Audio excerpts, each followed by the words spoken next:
Good morning. Good morning. I'm delighted to be here. I'm so excited to be tall enough. They have a podium back here they must have told you that I was vertically challenged, but I had no idea I would be looking down at you all. So that's great fun, David. You've made my day. Good morning to all of you, especially to those of you who aren't from North Carolina. We North Carolinians are always delighted to have guests come into our state where we can share your strengths as well as share our opportunities and our successes. And so I've heard from others already this morning that yesterday was great, that it's a robust meeting, and I'm hopeful that everybody leaves as excited as I was the day that I left Second Chance at Durham Tech. That's when I saw with my own eyes the work that was going on with the Shared Learning Collaborative. And it's work that I am deeply committed to because I think that for us to be successful as a country, before I get to my prepared remarks, I will just tell you how I feel as a citizen who happens to be governor. I don't believe in my state or in your states we can afford to continue to throw out about 1 out of every 10 children in our public school system. Graduation rates from high school across the country are about 73%. In North Carolina, we're doing a little bit better than that. The best we've done really since the history of the numbers has begun. But we're not doing well. We're still below 80%. And if you travel the way many of you have, and you're in India or China or other very quickly industrializing countries, you understand fundamentally that the sheer numbers will preclude America's international domination of trade and business and discovery unless we can compete with the size of our workforce. And America simply cannot compete unless we seek and succeed in educating every single person. And that's the goal, I believe, of this Shared Learning Collaborative. So no matter what you come from when you start, you ought to have a really good chance of succeeding. My passion is personal. Those of you who know me know that I'm proud of the fact neither of my parents graduated from high school. They convinced me, as did a marvelous 7th grade teacher, that this poor, rural coal miner's daughter could be somebody if I had faith in myself and if I worked hard and if I really got a grand education. I was blessed to have been embedded with that commitment in 7th grade. But the children I see and the young people I see and the middle adults I see who weren't that blessed deserve an opportunity to go back. Because I fundamentally believe that America's greatest gift to us is that all of us have a chance to be somebody. But that goal is only achievable with a really good education. I believe that. Although, as I'm reminded, some of my techie friends, including Bill Gates, didn't think you had to have a certificate or a diploma on the wall. So I'm not suggesting there aren't some who can do it, but all of the folks who have the ability to succeed need some kind of content knowledge. Not every child, then we know honestly, grows up in North Carolina or America in the same neighborhood. We don't all have a great zip code. Some of the children you know don't come from a neighborhood with a great zip code. And regardless of what my conservative Tea Party friends, and I have some, I'll be very direct, I'm married to a Republican, so I'm pretty good at working with the opposite thinkers. And so I'm not slapping political parties, but, you know, there are some folks who've been known to say in this state and in this country very publicly that if you're poor, you just should be ignored. And here we've had a debate in our state about tuition at the universities. And actually, several of the members of our oversight group, our governance board, our board of governors, had the audacity to say in public, well, if they're poor and they can afford this tuition increase, I would suggest they drop out and earn the money and then come back to school. And that's the kind of mindset that's really, really hard for folks who want a different shot at a future. Not every child gets to start their life with an intact family. I was a single mom for years, and my boys didn't suffer in any long-term way from that. And if I had troubles as a single mom with a PhD and a pretty good job, I worry about what other mothers in this state and this country must feel when they don't have my resources. Not every child has access to health care. The purely and simple true fact is that kids come from different places, and they find their way into our public school system somewhere across the country, and the teacher, whoever he or she is, takes them at the place they enter the system and then is expected to wring miracles out of those children with very little support from the business community or the outside educational resource community. That's what you're about. This collaborative is about bringing all those resources together and redefining an educational opportunity for a child or a young adult or a middle-ager, quite frankly, who didn't seem to be able to fit in the box that we've created in America's educational paradigm. You know, it happens faster than you think if you think how quickly this generation of workers that we're seeing enter our workforce gets prepared. I can remember the mid-'90s fairly well. Can you all? Well, good for you. You're not a... If I told you that I could remember the mid-'70s if I thought hard, but we won't go back that far.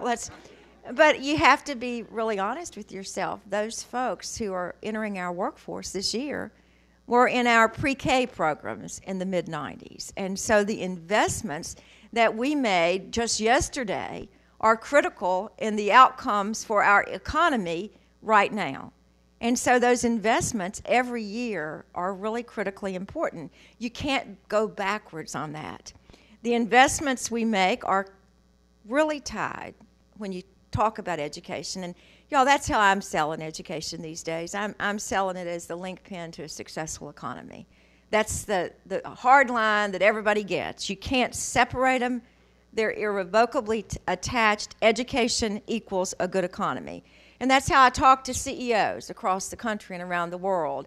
I can promise you in North Carolina, we will give you a workforce that you're proud of forever. I can promise you a steady stream of engineers, a community college that allows retraining at every point in the road that a company needs it, and I can promise you your workers are going to be happy in the public school system for what their kids are receiving.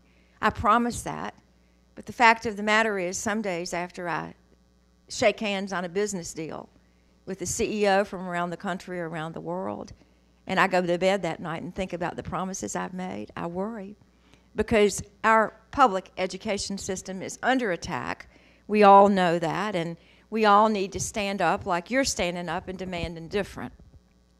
This history is replete with folks who've been committed to education.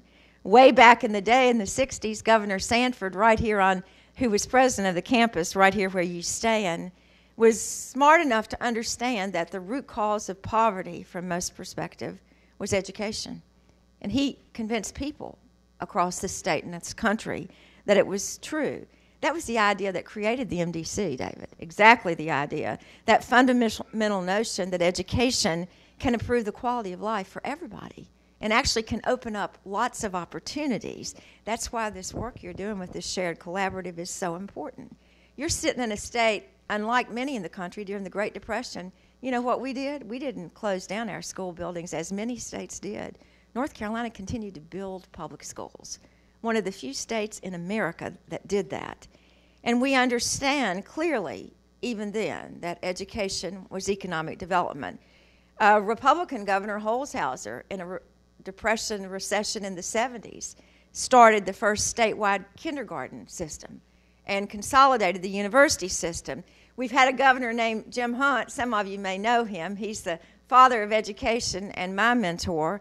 He did it all, from National Board Certified Teachers to Smart Start, just to understanding that we had to pay teachers what they were worthy of.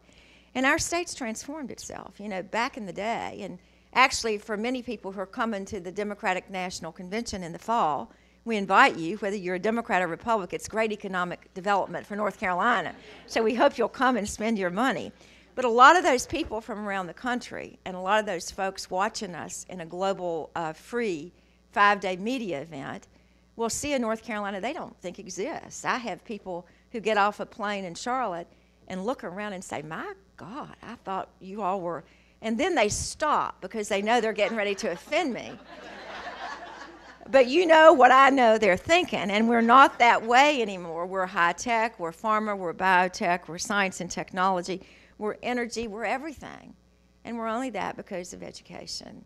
And education, again, my friends, y'all understand it better than anybody in the country, Farrell. It's not just for those who can fit into our paradigm. Education is about those, especially who've gotten lost somewhere in the system. And that's what I saw at Durham. So it's something to think about in your communities, whether you're the Amarillo Area Foundation, the United Way of Southern Cameron County, NC State, or the Foundation for the Carolinas, that this work you're doing for the Gates Foundation, and thank goodness in America for the Gates Foundation, almost $2 million, that sounds like a lot of money, but it isn't when you begin to work in collaboratives like this. So I'm suggesting to the Gates they ought to double down and help. Yeah, I'm not ashamed. I'm not ashamed. They know that I continue to beg for money across the state and the country. These critical investments are important. I recently, let me just tell you personally, the thing that made me decide I wanted to be here this morning. I recently was at Durham Tech, I said that, and had an opportunity to spend about 40 minutes with students, real students from all backgrounds, and most of them were very young. From my perspective, anybody under 50 is very young these days. But some of them were in their late teens, and some of them were struggling. I met one young woman who was very direct with me. You'll be amazed at how you know it. People can be so honest and so direct. As we were walking around, she kind of hung with me, and she told me that she was a single mom, that life was a challenge, that she had found a pathway where she thought her life could be changed, and that she was going to be the first generation to have a community college occupation.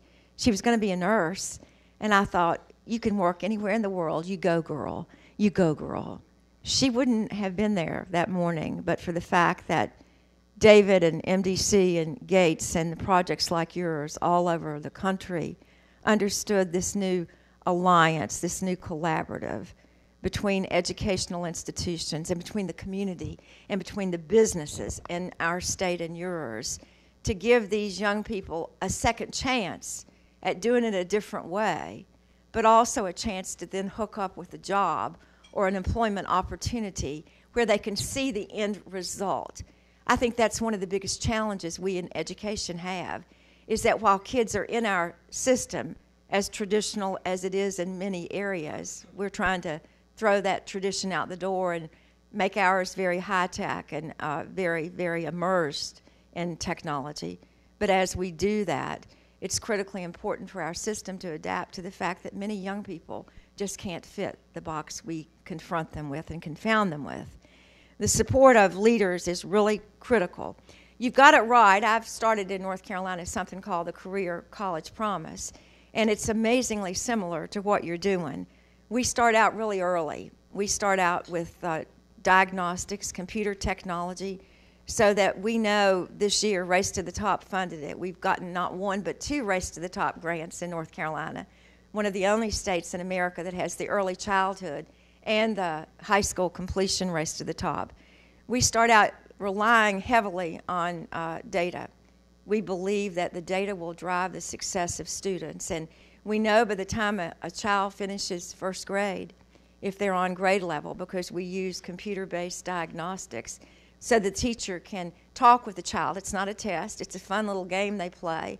And then we have the capacity in North Carolina to spit out an individualized learning plan so that no child should ever have to meet the norm of the classroom.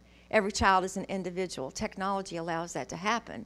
But the big goal is to get the kid to 5th or 6th grade, where we all know the real problems start, where a kid has to decide, am I going to be somebody? And the only choice is to be in somebody is to either look dumb or be bad. And that's where the intervention is so critical, because you can't be it if you can't see it. And at that point in time, we are involving our business community. We're very aggressive. My husband is involved in that initiative. About 4 weeks ago, we actually had 32,000 young people go into businesses during 1 week in a program we call Students at Work. So I'm hopeful that you all are adapting that into your ongoing initiatives, because you can save those kids before they get to Durham's second chance. And that's what our Career College Promise is all about. So by the time a kid is in 9th grade, we hopefully will keep the kid on grade level, and the kid there will have an opportunity to begin to think about career opportunities, whether the child will be thinking about college, higher ed, or whether the child will be thinking about career. And then we hook up our community colleges with our high school program. And on high school graduation day last year in Greensboro, I saw a young woman walk across the stage. And at one place, she picked up her high school diploma. And at another place, she picked up her license to be a practical nurse. She'd gotten that much free community college while she was in high school, because we have aligned the programs totally in North Carolina. But on down the line, there was a young man I didn't meet who had both 2 years of community college completed for free the day he received his high school diploma. That's what career college is all about, a pathway to either start very aggressively while you're in high school on a career trajectory, or to also start and complete your general education curriculum while you're in high school. It helps kids who aren't without means. Now, granted, that's the new paradigm in North Carolina, but what do we do for the 10 or 12 years where we have the kids like those I met at Second Chance? That's where you come in. That's where this collaborative comes in.